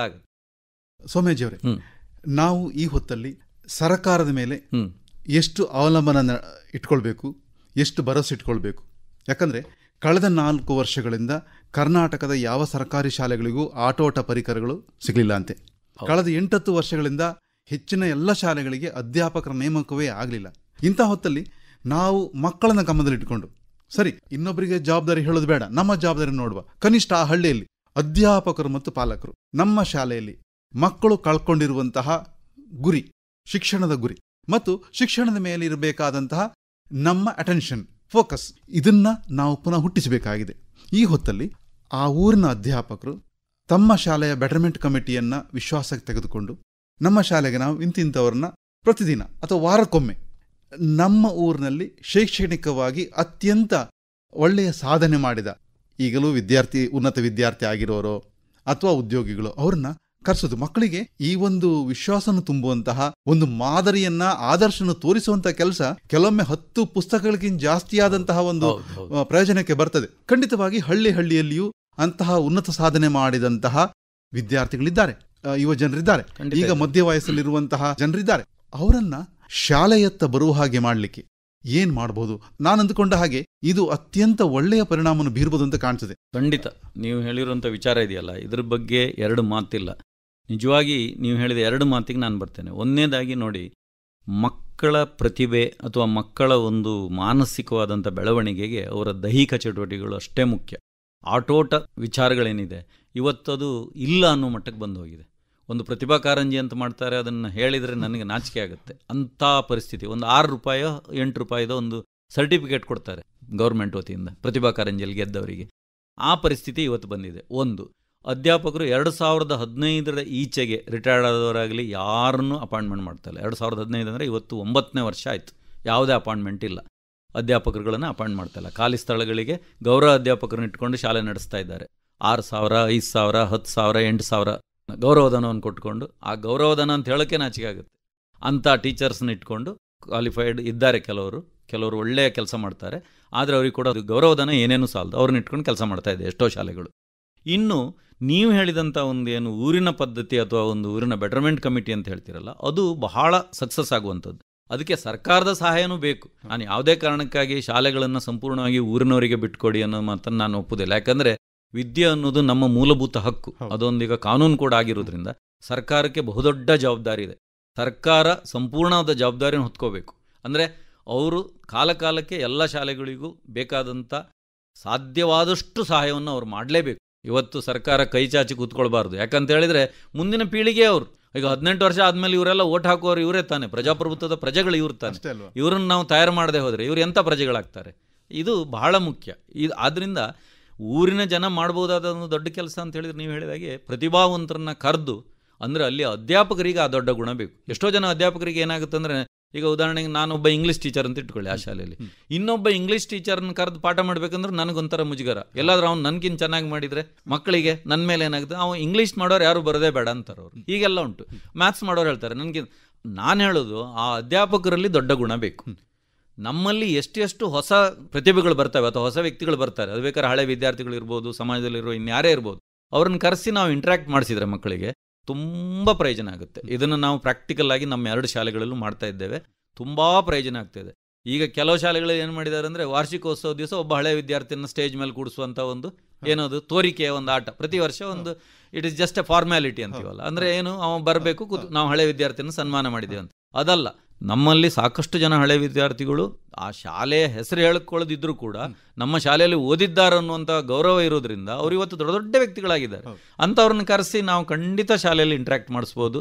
ಮಕ್ಕಳ ಜೊತೆ ಊಟ ಕೂತ್ರೂ ಸಾಕು, ಅವರು ಒಂದಿನ ಬಂದು ಒಂದಿನ ಇದ್ದು ಮಕ್ಕಳ ಜೊತೆ ಸ್ವಲ್ಪ ಆಟ ಆಡಿಕೊಂಡು ಊಟ ಮಾಡಿ ಹೋದ್ರೂ ಮಕ್ಕಳಿಗೊಂದು ತುಂಬ ಹುಮ್ಮಸ್ಸು ಬರುತ್ತೆ. ಏನು, ನಮ್ಮ ಶಾಲೆಯಲ್ಲಿ ಓದಿದಂಥ ವಿದ್ಯಾರ್ಥಿ ಡಾಕ್ಟರ್ ಆಗಿದ್ದಾನೆ, ಇಂಜಿನಿಯರ್ ಆಗಿದ್ದಾನೆ, ದೊಡ್ಡ ಒಂದು ಇಂಡಸ್ಟ್ರಿ ನಡೆಸ್ತಾ ಇದ್ದಾನೆ, ಯಾವುದೋ ಒಂದು ಉದ್ಯೋಗದಲ್ಲಿದ್ದಾನೆ ಅಂತ ಖುಷಿ ಪಡುವಂಥದ್ದು, ಅದು ಬಹಳ ಮುಖ್ಯ. ಜೊತೆಗೆ ಊರಿನಲ್ಲಿರುವಂಥ ಇತರ ವ್ಯಕ್ತಿಗಳು ಕೂಡ, ಅವರು ಈಗ ಎಷ್ಟೋ ಜನಕ್ಕೆ ನಾನು ನೋಡ್ತೇನೆ, ರಿಟೈರ್ಡ್ ಆದಮೇಲೆ ಅವರು ಪೆನ್ಷನ್ ತಗೊಂಡು ಸಂಪೂರ್ಣ ಕಾಲಹರಣ ಮಾಡ್ತಾ ಇದ್ದಾರೆ. ಆ ಟಿ ವಿ ಮುಂದ್ಗಡೆ ಕೂತ್ಕೊಂಡು ಅಥವಾ ಏನೋ. ನನಗೆ ಭಾಳ ಬೇಸರ ಆಗುತ್ತೆ. ಕೊನೆಯ ಪಕ್ಷ ವಾರಕ್ಕೊಂದಿನ ಆದರೂ ನೀವು ನಿಮ್ಮ ಶಾಲೆಗಳಿಗೆ, ನಿಮ್ಮೂರಿನಲ್ಲಿ ಆಗದಿದ್ದರೆ ಪಕ್ಕದಲ್ಲಿರೋ ಊರಿಗೆ ಹೋಗಿ ಕೊಡಿ. ಯಾವ ಶಾಲೆಯಲ್ಲಿ ಸಾಧ್ಯ ಇದೆಯೋ ಅಲ್ಲಿ ಸಾಧ್ಯವಾದಷ್ಟು ಮಕ್ಕಳಿಗೆ ನೀವು ನಿಮ್ಮ ಒಂದು ಅನುಭವವನ್ನು ಹಂಚಿ, ಆದಷ್ಟು ಮಕ್ಕಳಲ್ಲಿ ಹುರುಪು ತುಂಬಿ ಅವ್ರಿಗೊಂದು ಹುಮ್ಮನಸ್ಸು ಬರುವಂತೆ ಮಾಡಿ. ಮಕ್ಕಳಿಗೆ ನೀವು ಹೇಳಿದಾಗೆ ಎಂಥದೋ ಏನೋ ಶಾಲೆಗೆ ಬರ್ತೇವೆ ಹೋಗ್ತೇವೆ ಅನ್ನೋ ಆಗಬಾರ್ದು. ನಾನು ಶಾಲೆಗೆ ಬರಬೇಕು, ಇವತ್ತು ಬಂದರೆ ನನಗೆ ಇನ್ನೇನೋ ಸಿಗುತ್ತೆ, ನಾಳೆ ಯಾರು ಬರ್ತಾರೋ ನನ್ನ ಶಾಲೆಗೆ, ನನ್ನ ಶಾಲೆಯಲ್ಲಿ ಏನೋ ಹೊಸ್ತು ಕಲಿಬೋದು, ನನ್ನ ಶಾಲೆ ಚೆನ್ನಾಗಿದೆ, ನನ್ನ ಶಾಲೆಯಲ್ಲಿ ಹೊಸ ಹೊಸ ವಿಚಾರಗಳು ಬರ್ತವೆ, ನಾನಲ್ಲಿ ನಗಾಡ್ಬೋದು, ಕುಣಿಬೋದು, ತಮಾಷೆ ಮಾಡ್ಬೋದು, ಡಾನ್ಸ್ ಮಾಡ್ಬೋದು. ಈ ಥರ ಅವನಿಗೆ ಒಂಥರ ಹುಡುಗಿಗೆ ಆಸಕ್ತಿ ಇರಬೇಕು ಶಾಲೆಗೆ ಬರೋದಕ್ಕೆ. ನಾನು ಇವತ್ತು ಶಾಲೆಗೆ ಹೋಗಲ್ಲ, ಅಲ್ಲಿ ಏನಿಲ್ಲ ಅನ್ನುವಂಥ ಆಗಬಾರ್ದು. ಶಾಲೆಗೆ ನಾನು ಹೋಗ್ತೀನಿ ಅನ್ನುವಂಥ ಒಂದು ಖುಷಿ ಬರುವಂತಾಗಬೇಕು. ಇದರಲ್ಲಿ ಮುಖ್ಯವಾಗಿ ಹೆತ್ತವರು ಶಾಲೆ ಬಗ್ಗೆ ತುಂಬ ಗಮನ ಕೊಡಬೇಕು. ಹೆತ್ತವರು ಪದೇ ಪದೇ ಶಾಲೆಗೆ ಬರಬೇಕು. ತಿಂಗಳಿಗೊಂದು ಮೀಟಿಂಗ್ ಖಂಡಿತ ಮಾಡುವಂತಾಗಬೇಕು. ತುಂಬ ಫಾರ್ಮಲ್ ಆಗಿ ಮಾಡುವ ಅಗತ್ಯ ಇಲ್ಲ, ಬಟ್ ಬಂದು ಮಕ್ಕಳ ಜೊತೆ ಅವರು ಕೂತು ಟೀಚರ್ಸನ್ನು ಹುರಿದುಂಬಿಸ್ಬೇಕು, ಕೇಳಬೇಕು. ಇದೆಲ್ಲ ವ್ಯವಸ್ಥೆ ಆಗಬೇಕು. ಸರ್ಕಾರ ತನ್ನ ಜವಾಬ್ದಾರಿಯನ್ನು ಹೊತ್ಕೋಬೇಕು. ಉತ್ತಮವಾಗಿ ನಡೀತಿರುವಂಥ ಶಾಲೆ ಎಲ್ಲೆಲ್ಲಿ ಮಕ್ಕಳಿದ್ದಾರೆ ಅನ್ನೋದು ಸರ್ಕಾರಕ್ಕೆ ಗಮನಕ್ಕೆ ಖಂಡಿತ ಇದೆ. ಆ ಅಂಕೆ ಸಂಖ್ಯೆ ಇರುವಲ್ಲಿ ಖಂಡಿತವಾಗಿ ಟೀಚರ್ಸ್ಗಳನ್ನು ಅಪಾಯಿಂಟ್ ಮಾಡಬೇಕು. ಯಾಕಂತ ಹೇಳಿದರೆ ಆ ಮಕ್ಕಳ ತಪ್ಪಲ್ಲ ಅವರಲ್ಲಿ ಹುಟ್ಟಿರೋದು. ಅವರಿಗೆ ಅವಕಾಶದಿಂದ ವಂಚಿತರನ್ನಾಗಿ ಮಾಡಬಾರ್ದು. ಅವರು ದೂರದ ಊರಿಗೆ ಬರೋಕ್ಕಾಗೋದಿಲ್ಲ, ಅವರಿಗೆ ದುಡ್ಡೂ ಇಲ್ಲ, ಅವ್ರ ಹತ್ರ ತಂದೆ ತಾಯಿಗಳು ಅವ್ರನ್ನ ದೂರ ಕಳಿಸೋದೂ ಇಲ್ಲ, ದೂರದಲ್ಲಿ ಶಾಲೆ ಇದ್ರೆ ಅಲ್ಲಿಗೆ ಬಂದು ಹೋಗ್ಲಿಕ್ಕೆ ಆಗೋದಿಲ್ಲ, ಅವರಿಗೆ ಬಸ್ಸಿನ ವ್ಯವಸ್ಥೆ ಇಲ್ಲ. ಹಾಗಿರುವಾಗ ಊರಿನಲ್ಲಿ ಒಂದು ಒಳ್ಳೆ ಶಾಲೆಯನ್ನು ನಡೆಸುವಂಥ ಜವಾಬ್ದಾರಿ ಸರ್ಕಾರಕ್ಕಿದೆ. ಆದಷ್ಟು ಬೇಗ ಎಲ್ಲೆಲ್ಲಿ ಸಾಧ್ಯ ಇದೆಯೋ ಅಲ್ಲಿ ಟೀಚರ್ಸನ್ನು ಅಪಾಯಿಂಟ್ ಮಾಡುವಂಥ ಕೆಲಸ ಸರ್ಕಾರ ಮಾಡಲಿ ಅನ್ನುವಂಥ ಆಶಯ. ಶಾಲೆ ಅನ್ನೋದು ಪ್ರತಿ ಊರಿನಲ್ಲಿರ್ಬೋದು ಅಥವಾ ಯಾವುದೇ ಒಂದು ಮಟ್ಟದಲ್ಲಿರುವಂಥ ಶಾಲೆ ಇರ್ಬೋದು, ಅದೇ ನಮ್ಮ ಭವಿಷ್ಯ. ನಮ್ಮ ಮುಂದಿನ ಪೀಳಿಗೆಯನ್ನು ತಯಾರು ಮಾಡಿ ಉತ್ತಮ ಪ್ರಜೆಗಳನ್ನು ಸೃಷ್ಟಿ ಮಾಡಿ ಉತ್ತಮವಾದಂಥ ನಮ್ಮ ಒಂದು ಸಮಾಜವನ್ನು ಕಟ್ಟಲಿಕ್ಕೆ ನಾವೇನಾದರೂ ಪ್ರಯತ್ನ ಮಾಡ್ತೀವಿ ಅಂತಂದರೆ ಅದು ಶಾಲೆಯಿಂದಲೇ ಆಗಬೇಕು. ಆ ಶಾಲೆಯಲ್ಲಿ ಎಲ್ಲ ಸರ್ವತೋಮುಖ ಅಭಿವೃದ್ಧಿ ಆದರೆ ಮಾತ್ರ ಒಬ್ಬ ಒಳ್ಳೆ ವ್ಯಕ್ತಿತ್ವ ಹೊರಬರ್ಲಿಕ್ಕೆ ಸಾಧ್ಯ ಇದೆ. ಇಲ್ಲದೆ ಹೋದರೆ ನಾವು ಸಮಾಜದಲ್ಲಿ ಅವ್ರನ್ನ ದೊಡ್ಡದು ಮಾಡ್ತೀವಿ ಅಂತಂದರೆ, ನೀವು ಹೇಳಿದಾಗೆ ಯಾವುದೋ ಒಂದು 2-3% ಏನು ಸಾಧ್ಯತೆ ಇದೆ ಅವ್ರು ಮಾತ್ರ ಮುಂದೆ ಬರ್ಬೋದು. ಹೆಚ್ಚಿನವರು ಅವಕಾಶದಿಂದ ವಂಚಿತರಾಗಿ, ಯಾಕಂದರೆ ಅವರಿಗೆ ಸಮಾನವಾದಂಥ ವೇದಿಕೆ ಸಿಕ್ಕೋದಿಲ್ಲ, ಅವಕಾಶಗಳಿರೋದಿಲ್ಲ, ಅವ್ರು ಹೋದಂಥ ಶಾಲೆಯಲ್ಲಿ ಯಾವುದೇ ರೀತಿಯ ಪ್ರತಿಭಾವಂತ ವ್ಯವಸ್ಥೆ ಇರೋದಿಲ್ಲ. ಹಾಗಿದ್ದಾಗ ಅವರು ಹಿಂದೆ ಇರ್ತಾರೆ. ನಮ್ಮ ಸಮಾಜಕ್ಕೆ, ನಮ್ಮ ದೇಶಕ್ಕೆ, ನಮ್ಮ ಮನುಕುಲಕ್ಕೆ ಒಂದು ನಷ್ಟ ಅದು. ಹುಟ್ಟಿದಂಥ ಪ್ರತಿಯೊಬ್ಬ ವ್ಯಕ್ತಿಗೂ ಈ ಮೂಲಭೂತ ಅಧಿಕಾರ ಇದೆ ತಿಳ್ಕೊಳ್ಳೋದಕ್ಕೆ. ಯಾಕಂದರೆ ಯಾರೂ ಹೆಡ್ರಿರೋದಿಲ್ಲ, ಎಲ್ಲರೂ ಸಮಾನ ಬುದ್ಧಿವಂತರಾಗಿಯೇ ಇರ್ತಾರೆ. ಅವಕಾಶದಿಂದ ವಂಚಿತರಾಗಿ ಅವ್ರು ಹಿಂದುಳಿದಂತೆ ಕಾಣ್ತಾರೆ ನಮಗೆ. ಅದು ಬಿಟ್ಟರೆ ನೀವು ಅವಕಾಶವನ್ನು ಕಲ್ಪಿಸಿಕೊಟ್ರೆ ಸಣ್ಣದಿಂದ ಅವರಿಗೆ ಒಳ್ಳೆಯ ಒಂದು ವಿದ್ಯೆ ಬುದ್ಧಿಗೆ ಅವಕಾಶ ಕೊಟ್ಟು ಆಟೋಟಗಳ ಅವಕಾಶ ಕೊಟ್ಟು ಸಮಾನರಾಗಿ ಅವ್ರು ನೋಡಿಕೊಂಡ್ರೆ ಊರಿನವರೆಲ್ಲರೂ ಅವ್ರನ್ನ ಪರಸ್ಪರ ಗೌರವಿಸಿಕೊಂಡು ನಾವು ಬದುಕುವಂಥ ಒಂದು ಅವಕಾಶ ಬಂದರೆ ನಮ್ಮ ಮುಂದಿನ ಜನಾಂಗಕ್ಕೆ ಖಂಡಿತ ನಾವು ಮಾಡುವಂಥ ದೊಡ್ಡ ಸೇವೆ ಇದೆ, ನಾವು ಬಿಟ್ಟು ಹೋಗುವಂಥ ಒಂದು ದೊಡ್ಡ ಆಸ್ತಿ ಇದೆ ಅಂತ ನನ್ನ ಅಭಿಪ್ರಾಯ. ಹಾಗಾದರೆ ಸೋಮಯಾಜಿ ಅವರೇ, 3 ವರ್ಷದ ಹಿಂದೆ ದೆಹಲಿಯ ಅತ್ಯಂತ ವೈಭವದ ಮತ್ತು ಅತ್ಯಂತ ಆಕರ್ಷಣೀಯ ಜಾಗವನ್ನು ಬಿಟ್ಟು ಕೊಕ್ಕರ್ಣೆಯಿಂದ 4-6 ಕಿಲೋಮೀಟರ್ ದೂರದ ಹೊಸಕಟ್ಟೆ ಎಂಬ ಒಂದು ಅತ್ಯಂತ ಸಂಪರ್ಕ ಕಡಿಮೆ ಇರುವಂತಹ ಮತ್ತು ಸಾಮಾನ್ಯರ ಕಣ್ಣಿಗೆ ತುಂಬಾ ಅನಾಕರ್ಷಕವಾಗಿ ಕಾಣುವಂತಹ ಜಾಗದಲ್ಲಿ ಮಕ್ಕಳೊಂದಿಗೆ ಇರುವ ನಿಮಗೆ ಭ್ರಮ ನಿರಸನ ಆಗುವಂತಹ ಕ್ಷಣ ಬರಲಿಲ್ವಾ? ನೋಡಿ, ನಾನು ಡೆಲ್ಲಿಯಿಂದ ಬಂದಾಗ ನನಗೆ ಏನು ಮಾಡ್ತೇನೆ ಅನ್ನೋದು ನನಗೆ ಸ್ಪಷ್ಟ ಇರಲಿಲ್ಲ. ನಾನು ಏನು ಯೋಚನೆ ಮಾಡಿದೆ ಅಂದರೆ, ಡೆಲ್ಲಿ ತುಂಬ ಪೊಲ್ಯೂಟ್ ಆಗಿತ್ತು, ಆ ಪೊಲ್ಯೂಷನ್ನಿಂದ ಹೊರಗೆ ಬರಬೇಕು, ಸಾಕು, ನಾನು ಬೇಕಾದಷ್ಟು ಮಾಡಿದ್ದೇನೆ, ಇನ್ನು ನನಗೇನು ಅವಶ್ಯಕತೆ ಇಲ್ಲ. ನನ್ನ ಮಕ್ಕಳಿಗಿಬ್ಬರಿಗೂ ಕೆಲಸ ಆಯಿತು, 2ನೇ ಮಗಳಿಗೆ ಕೆಲಸ ಆದ ದಿವಸನೇ ನಾನು ನಿರ್ಧಾರ ತಗೊಂಡ್ಬಿಟ್ಟೆ, ನನಗಿನ್ನೇನೂ ಬೇಡ, ನಾನು ಯಾರಿಂದ ಏನನ್ನೂ ಬಯಸುವುದಿಲ್ಲ, ನನ್ನಿಂದ ಏನಾದರೂ ಮಾಡ್ಕೊಂಡಿರ್ತೇನೆ ಅಂತ ಊರಿಗೆ ಬಂದಾಗ ಆ ಒಂದು ಜಾಗವನ್ನು ಯಾಕೆ ಆಯ್ಕೆ ಮಾಡ್ಕೊಂಡೆ ಅಂತ ಹೇಳಿದರೆ, ನೀವು ಹೇಳಿದಾಗೆ ಅದು ಸಂಪರ್ಕದಿಂದ ದೂರ ಇದೆ, ಮತ್ತೆ ಎಲ್ಲ ಅವಶ್ಯಕತೆಗಳಿದೆ, ಅದೇನು ಕಾಡೊಳಗಿದ್ರೂ ಬೇಕಾದಷ್ಟು ವ್ಯವಸ್ಥೆ ಇದೆ ಅಲ್ಲಿ. ಹಾಗೆ ನಾನು ಅಲ್ಲಿಗೆ ಬೇಕು ಅಂತ ಹೇಳಿ ಬಂದೆ. ಉಡುಪಿ ಬ್ರಹ್ಮಾವರದಂಥ ಟೌನಿಗೆ ಬೇಡ ನನಗೆ ಅಂತ ಹಳ್ಳಿ, ಮುಂಡಾಡಿ, ಕಾಡೂರು, ನಡೂರು ಅನ್ನುವಂಥ ಹಳ್ಳಿಗಳು, ಅಲ್ಲಿ ಬಂದು ವಾಸ ಮಾಡ್ಲಿಕ್ಕೆ ಶುರು ಮಾಡಿದೆ. ಒಂದು ಸಾಮಾನ್ಯವಾಗಿರುವಂಥ ಒಂದು ದೇವಸ್ಥಾನದಲ್ಲಿ ಇರ್ತೇನೆ ನಾನು, ನನ್ನ ಎಲ್ಲ ದಿನಚರಿ ಅಲ್ಲೇ. ಆ ಮಕ್ಕಳನ್ನು ನಾನು ಆಯ್ಕೆ ಮಾಡಿಕೊಂಡದ್ದು ಒಂದು 6 ತಿಂಗಳ ನಂತರ. ಕೊರೋನಾ ಬಂದಾಗಿತ್ತು ನಾನು ಬಂದಾಗ, 2020ರಲ್ಲೇ ನಾನು ಬಂದದ್ದು ಜನವರಿಗೆ. ಆ ಮಕ್ಕಳಿಗೆ ಪಾಠ ಇಲ್ಲ ಅಂತ ಗೊತ್ತಾಯಿತು, ಟೆಲಿಫೋನ್ ಯಾರ ಕೈಯಲ್ಲೂ ನೆಟ್ವರ್ಕ್ ಇಲ್ಲ ಅದೆಲ್ಲ ಗೊತ್ತಾಯ್ತಲ್ಲ. ನಾನೇನು ಮಾಡ್ತಿದ್ದೆ ಅಂದರೆ, ಒಂದು ಸಣ್ಣ ಸಣ್ಣ ಗುಂಪು ಇರುವಲ್ಲಿಗೆ ನಮ್ಮ ಟೀಚರ್ಸ್ಗಳಿಗೆಲ್ಲ ಹೇಳಿ, ನೀವೊಬ್ರು ಬನ್ನಿ, ನಾವು ಮಾಸ್ಕ್ ಹಾಕೊಂಡು ದೂರ ನಿಂತ್ಕೊಂಡು ಅಲ್ಲಿ 10 ಮಕ್ಕಳಿಗೆ ಪಾಠ ಮಾಡೋಕ್ಕೆ ಶುರು ಮಾಡಿದ್ವಿ. ವಾರಕ್ಕೆ 2 ದಿವಸಕ್ಕೊಂದ್ಸಲ ಹೀಗೆ ಪಾಠ ಮಾಡುವಂಥ ಕ್ರಮ ಶುರು ಮಾಡಿ ನಾವು 2 ವರ್ಷ ಮಕ್ಕಳಿಗೆ ಪಾಠ ಮಾಡಿದ್ದೇವೆ, ಸಾಧ್ಯವಾದಷ್ಟು ಪಾಠ ಮಾಡಿ. ಹೈಸ್ಕೂಲ್ ಮಕ್ಕಳಿಗಂತೂ ಭಾಳ ಚೆನ್ನಾಗಿ ಪಾಠ ಮಾಡಿದ್ವಿ. ಅವ್ರನ್ನೆಲ್ಲ ಒಂದು ಕಡೆ ಬರೋ ಹಾಗೆ ಮಾಡಿ ದೂರ ಕೂಡಿಸಿ ಎಲ್ಲ ನಡ್ಕೊಂಡೇ ಬರೋದು, ನಾವು ಹೋಗುದು ಅಲ್ಲಿಗೆ, ಹಾಗೆ ಮಾಡಿ ಪಾಠ ಮಾಡಿದ್ದೇವೆ. ನನಗೆ ಅಲ್ಲಿ ಆಕರ್ಷಣೆ ಆಗಿದ್ದು ಏನಂತ ಹೇಳಿದರೆ, ಮಕ್ಕಳ ಒಂದು ಮನಸ್ಥಿತಿ ನೋಡಿ. ಆ ಮಕ್ಕಳು ಇವತ್ತು ತುಂಬ ಪೇಟೆಯ ಒಂದು ಇದರಿಂದ ಆಕರ್ಷಕರಾಗಿಲ್ಲ, ಅವರಿಗೆ ಎಷ್ಟೋ ವಿಚಾರಗಳು ಇನ್ನೂ ಗೊತ್ತಿಲ್ಲ. ನಾವು ಇವತ್ತು ಪೇಟೆಯಲ್ಲಿ ಕೂತವ್ರು ನಾವು ಮಾತಾಡ್ಬೋದು. ಉದಾಹರಣೆಗೆ ನನ್ನಂಥವನಂತೂ ಡೆಲ್ಲಿಯಿಂದ ಬಂದವನಿಗೆ ಏನಪ್ಪ ಇದು ಅಂತ ಅನಿಸ್ತಾ ಇದೆ. ನಾವು ಒಂದೊಂದ್ಸಲ ನನಗನ್ಸುತ್ತೆ, ಒಬ್ಬ ಡೆಲ್ಲಿಲಿರುವ ಮಗುವಿಗೂ ನಮ್ಮ ಮುಂಡಾಡಿ ಕಾಡೂರು ನಡೂರಿನಲ್ಲಿರುವ ಮಗುವಿಗೂ ಒಂದು 25 ವರ್ಷದ ವ್ಯತ್ಯಾಸ ಇದೆ ಅನ್ಸುತ್ತೆ, ಅವಕಾಶಗಳೆಲ್ಲ ದೃಷ್ಟಿಯಲ್ಲಿ ನೋಡಿದರೆ. ಅಷ್ಟು ಅವರೀಗ ನೋಡಿ, ಪತ್ರಿಕೆಗಳನ್ನು ಓದೋದಿಲ್ಲ, ಟೆಲಿವಿಷನ್ ಒಂದು ಬಿಟ್ಟರೆ ಮನೆಯಲ್ಲಿ ಅದು ಅವರು ಮನೆಯವ್ರು ಏನು ನೋಡ್ತಾರೋ ಅದನ್ನು ನೋಡಬೇಕು ಅವರು. ಆ ರೀತಿ ಎಲ್ಲ ವ್ಯವಸ್ಥೆ ಇರೋದ್ರಿಂದ ಅವರಿಗೆ ಒಂದು ಎಕ್ಸ್ಪೋಜರ್ ಇಲ್ಲ ಆ ಮಕ್ಕಳಿಗೆ. ಅಂಥ ಪರಿಸ್ಥಿತಿನಲ್ಲಿ ನಾನು ಆ ಮಕ್ಕಳಿಗೆ ಹೇಳಿದ್ದೇನಪ್ಪ ಅಂತಂದರೆ, ನಾವು ಏನಾದರೂ ಹೊಸ್ತು ಕಲಿಯೋಣ ಅಂತ. ನಾನು ಅವರಿಗೆ ಗ್ರಾಮರ್ ಕಲಿಸ್ತಾ ಇಲ್ಲ, ಸ್ಪೆಲ್ಲಿಂಗ್ ಕಲಿಸ್ತಾ ಇಲ್ಲ. ನಾನು ಅವರಿಗೆ ನಿಮ್ಮ ಕನ್ನಡದಲ್ಲಿ ಏನು ಗೊತ್ತಿದೆ ಅದನ್ನು ಇಂಗ್ಲೀಷ್ನಲ್ಲಿ ಹೇಗೆ ಹೇಳೋದು ಅಂತ ಕ್ರೂಡ್ ಆಗಿ ಟ್ರಾನ್ಸ್ಲೇಟ್ ಮಾಡಿ, ಮರಕ್ಕೆ ಟ್ರೀ ಅನ್ನೋದು, ಈ ಥರ ಹೌ ಆರ್ ಯು, ಹಾಯ್ ಹೆಂಗಿದ್ಯಾ, ಹಲೋ ಹೌ ಆರ್ ಯು, ಈ ಥರ ಅವ್ರಿಗೆ ಅನಿಸ್ಬೇಕು. ಹೌದು, ಹಲೋ ಅಂದ್ರೆ ಹಾಯ್, ಹೌ ಆರ್ ಯು ಅಂದರೆ ಹೆಂಗಿದ್ಯಾ, ಹಲೋ ಹೌ ಆರ್ ಯು, ಈ ಥರ ಅವ್ರಿಗೆ ಹೇಳಿಕೊಡ್ತಾ ಹೋಗೋದು. ಬಿಟ್ಟರೆ ಅವ ತಪ್ಪು ಹೇಳಿದ್ರು ಅಡ್ಡಿಲ್ಲ, ನಾನು ಅವ್ರಿಗೆ ಯಾವತ್ತು ಬೈಯೋದು ಅಥವಾ ನೀನು ತಪ್ಪು, ನೀನು ಸರಿ ಇಲ್ಲ ಅಂತ ಹೇಳೋದಿಲ್ಲ. ಯಾಕಂತ ಹೇಳಿದರೆ ಅವರ ಅವಕಾಶಗಳಿಂದ ವಂಚಿತರಾದವ್ರಿಗೆ ನಾವು ಹೇಳುವಾಗ ಇವತ್ತೇ ನಾವು ಅವರಿಂದ ಎಲ್ಲವನ್ನು ಎಕ್ಸ್ಪೆಕ್ಟ್ ಮಾಡಲಿಕ್ಕೆ ಆಗೋದಿಲ್ಲ. ಆದರೆ ಸಂತೋಷದಿಂದ ಹೇಳ್ತಾ ಇದ್ದೇನೆ, 4 ವರ್ಷದ ಒಂದು ಬೆಳವಣಿಗೆ ಇದೆಯಲ್ಲ, ಅದು ಅಸಾಧಾರಣ ಬೆಳವಣಿಗೆ. ಪ್ರಾಕ್ಟಿಕಲ್ ಆಗಿ ಯಾರು ಬಂದು ನೋಡ್ಬೋದು. ಹಿಂದಿನ ಒಂದು 3-4 ವರ್ಷದ ಹಿಂದಿನ ಅಲ್ಲಿನ ವ್ಯವಸ್ಥೆಗೂ ಈಗದ ವ್ಯವಸ್ಥೆಗೂ ಸಣ್ಣ ಒಂದು ಪ್ರಯತ್ನ, ಒಂದು ಲೋಟ ನೀರನ್ನು ಒಳ್ಳೆಯ ಶರ್ಬತ್ ಮಾಡುವಂಥ ಪ್ರಯತ್ನ. ಸಮುದ್ರಕ್ಕೆ ಸಕ್ಕರೆ ಹಾಕಿ ಸಿಹಿ ಮಾಡಲಿಕ್ಕೆ ಯಾರಿಂದಲೂ ಸಾಧ್ಯ ಇಲ್ಲ. ಆದರೆ ಖಂಡಿತವಾಗಿ ನಾವು ಒಂದು ಹಳ್ಳಿಯಲ್ಲಿ ಖಂಡಿತವಾಗಿ ಮಾಡ್ಬೋದು. ಪ್ರತಿ ಹಳ್ಳಿಯಲ್ಲಿ ಅಥವಾ ಪ್ರತಿಯೊಂದು ತಾಲೂಕು ಮಟ್ಟದಲ್ಲಿ 1-2 ಜನ 3 ಜನ ನಿಸ್ವಾರ್ಥಿಗಳಾಗಿ ಇಂಥ ಒಂದು ಪ್ರಯತ್ನ ಮಾಡಿದರೆ, ಸರ್ಕಾರ ಅವರಿಗೆ ಬೆಂಬಲ ಕೊಟ್ಟರೆ ಮತ್ತು ಸಮಾಜ ಅವ್ರ ಜೊತೆ ನಿಂತರೆ ಖಂಡಿತವಾಗಿ ಕೆಲಸ ಆಗುತ್ತೆ. ಇಲ್ಲಿ ಸ್ವಾರ್ಥತೆ ಇರಬಾರ್ದು. ಅಂದರೆ ನಮ್ಮ ಕೀರ್ತಿಗಾಗಿ ನಾವು ಪ್ರಚಾರಕ್ಕಾಗಿ ಮಾಡೋದಾದರೆ ಇದು ಖಂಡಿತ ಅಲ್ಲ. ಯಾಕಂತ ಹೇಳಿದರೆ ಅದಕ್ಕೆ ಮತ್ತೆ ತುಂಬ ನಾವು ಏನೇನೋ ಮಾಡ್ಲಿಕ್ಕೆ ಹೋಗ್ತೀವಿ. ಇಲ್ಲಿ ನನಗೆ ಅಂತ ಯಾವ ಒತ್ತಡ ಇಲ್ಲ, ಯಾವ ಒಂದು ಅಭಿಲಾಷೆನೂ ಇಲ್ಲ, ಒತ್ತಡನೂ ಇಲ್ಲ, ಆಸೆನೂ ಇಲ್ಲ, ಭ್ರಮನಿರಸನೂ ಇಲ್ಲ. ನಮ್ಗೆ ತುಂಬ ಸಂತೋಷ ಆಗುತ್ತೆ. ನನ್ನ ದಿನ ಸಮಯ ಹೋದದ್ದೇ ಗೊತ್ತಾಗಲ್ಲ, ನನಗೆ ಸಮಯ ಕಮ್ಮಿ ಅನಿಸುತ್ತೆ. ಸಾಯಂಕಾಲ 8:30 ಗಂಟೆ ಮಲಗಿ ಬೆಳಿಗ್ಗೆ 5:30 ಹೇಳ್ತೀನಿ. ಅಲ್ಲಿವರೆಗೆ ಬೆಳಿಗ್ಗೆ 5:30 ಎದ್ದವನು ಸಾಯಂಕಾಲ 8:30ವರೆಗೂ ನಾನು ಸತತವಾಗಿ ಆ್ಯಕ್ಟಿವ್ ಆಗಿ ಇರ್ತೇನೆ, ನಡೆದಾಡ್ಕೊಂಡೇ ಇರ್ತೇನೆ. ಸೈಕಲ್ಲೂ ಇಲ್ಲ ನನ್ನ ಹತ್ರ, ನಡ್ಕೊಂಡೇ ಹೋಗೋದು ಹೆಚ್ಚಿನ ಕಡೆಗೆ, ಇಲ್ಲ ಅಂದರೆ ಬಸ್ ಹತ್ತಿ ಹೋಗೋದು, ಅಷ್ಟು ಬಿಟ್ಟರೆ ಏನಿಲ್ಲ. ಮಕ್ಕಳ ಜೊತೆ ತುಂಬ ಟೈಮ್ ಕಳೀತೇನೆ. ಪಾಠ ಆದ ನಂತರ, ಶಾಲೆ ಮುಗಿದ ನಂತರನೂ ಯಾವುದಾದ್ರೂ ಒಂದು ಮಗು ಅಥವಾ ಮಕ್ಕಳು ಬಂದು ನಮ್ಗೆ ಇದು ಗೊತ್ತಿಲ್ಲ ಹೇಳಿ ಅಂದರೆ ಅವ್ರಿಗೆ ಹೇಳ್ಕೊಡ್ತೇನೆ. ನಮ್ಮ ಶಾಲೆಯವರೇ ಅಂತಲ್ಲ, ಯಾವುದೇ ಶಾಲೆ ಮಕ್ಕಳು ಆ ಊರಿನವರು ಇನ್ನು ಯಾವುದೇ ಶಾಲೆಗೆ ಹೋಗೋರಾದರೂ ಕೂಡ ಅವರಿಗೆ ಹೇಳಿಕೊಡ್ತೇನೆ. ಜೊತೆಯಲ್ಲಿ SLC ಆದ ನಂತರ ನಾವು ಮುಂದೆ ಎಲ್ಲಿ ಹೋಗಬೇಕು, PUC ಆದ ನಂತರ ನಾವು ಯಾವ ಕೋರ್ಸಿಗೆ ಹೋಗಬೇಕು ಅದನ್ನು ಅವರಿಗೆ ನಾನು ಅವ್ರ ವಿಚಾರ ತಿಳಿದು ಅವ್ರ ಹತ್ರ ಮಾತಾಡಿ, ಅವ್ರ ಪೇರೆಂಟ್ಸ್ ಹತ್ರ ಮಾತಾಡಿ ಅದೂ ಮಾರ್ಗದರ್ಶನ ಕೊಡ್ತೇನೆ. ಜೊತೆಗೆ ಎಲ್ಲೆಲ್ಲಿ ಉದ್ಯೋಗ ಅವಕಾಶಗಳಿದೆ, ನೀವು ಯಾವ್ಯಾವ ಉದ್ಯೋಗಕ್ಕೆ ಹೋಗ್ಬೋದು ಅನ್ನುವಂಥ ಸೈಟ್ಗಳು ಮತ್ತೊಂದು ಇನ್ನೊಂದು ನಾನೇ ಹುಡುಕಿ ಇಲ್ಲೊಂದು ಉದ್ಯೋಗ ಇದೆ ಈ ಕಡೆ ಹೋಗ್ಬೋದು ಹೀಗೆ ಅಂತ ಅವ್ರಿಗೆ ಅದನ್ನು ತಿಳಿಸ್ಕೊಡ್ತೇನೆ. ಸಾಧ್ಯ ಆದಷ್ಟು ಕೆರಿಯರ್ ಗೈಡೆನ್ಸು, ಆಮೇಲೆ ಜಾಬ್ ಓರಿಯೆಂಟೇಷನ್ಸ್ ಎಲ್ಲ ನನಗೆ ತಿಳಿದ ಹಾಗೆ ಮಾಡ್ತೇನೆ ನಾನು. ಅವ್ರ ಲೆವೆಲಿಗೆ ಬೇಕಾದಾಗೆ ಯಾರಿಂದಲೂ ಏನೂ ಫಲಾಪೇಕ್ಷೆ ಇಲ್ಲ. ಅವರಾಗಿ ಬಂದರೂ ಹೇಳ್ತೇನೆ, ನನಗೆ ಗೊತ್ತಿದ್ದವರು ಈಗ ಬರದೇ ಬಂದ್ರೂ ನೀವು ಯಾಕೆ ಬಂದಿದ್ದಂತ ಕೇಳಿ ಅವ್ರಿಗೆ ನನ್ನ ವಿಚಾರ ಹೇಳಿ, ಅವ್ರಿಗೆ ಆಸಕ್ತಿ ಇದ್ದರೆ ನಾನು ತಿಳಿಸಿ ಹೇಳ್ತೇನೆ.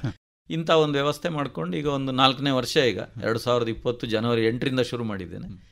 ಚೆನ್ನಾಗಿ ನಡೀತಾ ಇದೆ. ವರ್ಷದಲ್ಲಿ 10 ತಿಂಗಳು ಅಲ್ಲೇ ಇರ್ತೇನೆ ನಾನು. ಏಪ್ರಿಲ್ 5-6ಕ್ಕೆ ಹೋದರೆ ಜೂನ್ 1ಗೆ ಬಂದುಬಿಡ್ತೇನೆ. ಒಂದು 2 ತಿಂಗಳು ಮಾತ್ರ ನನ್ನ ಸಂಸಾರದ ಜೊತೆ ಇರ್ತೇನೆ ನಾನು. ಆಗ ಮಕ್ಕಳಿಗೆ ಕೂಡ ರಜೆ. ಹೌದು, ಆ ಮಕ್ಕಳಿಗೆ ರಜೆ ಬಂದಾಗ, ಯಾಕಂದರೆ ನಾನು ಇಲ್ಲಿ ನಿಮಗೆ ಬೇರೆ ಯಾವ ಚಟುವಟಿಕೆಗಳಲ್ಲೂ ನಾನು ನಿಮ್ಮ ಕೈಗೆ ಸಿಗೋದಿಲ್ಲ. ನಾನು ಯಾವುದೇ ಒಂದು ರಾಜಕೀಯ ಇದಕ್ಕಾಗಲಿ ಅಥವಾ ಒಂದು ಯಾವುದು ಸಭಾ ಸಮಾರಂಭಗಳಲ್ಲಿ ಹೋಗಿ ಭಾಷಣ ಮಾಡೋದಾಗಲಿ ಯಾವುದನ್ನು ಇಷ್ಟಪಡೋದಿಲ್ಲ. ಸಂಪೂರ್ಣವಾಗಿ ಮಕ್ಕಳಿಗೋಸ್ಕರ, ವಿದ್ಯೆಗೋಸ್ಕರ ಬರೀ ಆ 2 ಶಾಲೆ ಅಷ್ಟೇ. ಈಗ ಯಾಕಂದ್ರೆ ತುಂಬ ನಾನು ಹೇಳಿದಾಗ ಏನೆಲ್ಲ ಮಾಡ್ಲಿಕ್ಕೆ ಹೋಗಿ ಇದು ಡೈಲ್ಯೂಟ್ ಆಗಬಾರ್ದು ಅಂತ ಹೇಳಿ ಆ 2 ಶಾಲೆ, ಯಾರೋ ಪುಣ್ಯಾತ್ಮರು ಮಾಡಿ ಹೋದಂಥ ಶಾಲೆ ಚೆನ್ನಾಗಿದೆ. 2 ಶಾಲೆ ಸಾಕಷ್ಟು ಜನ ಸಹಾಯ ಮಾಡಿದ್ರು. ನಮ್ಮ 2 ಶಾಲೆಗಳಿಗೆ ಇವತ್ತು ಒಳ್ಳೆಯ ಒಂದು ಕಟ್ಟಡದ ವ್ಯವಸ್ಥೆ ಆಗಿದೆ.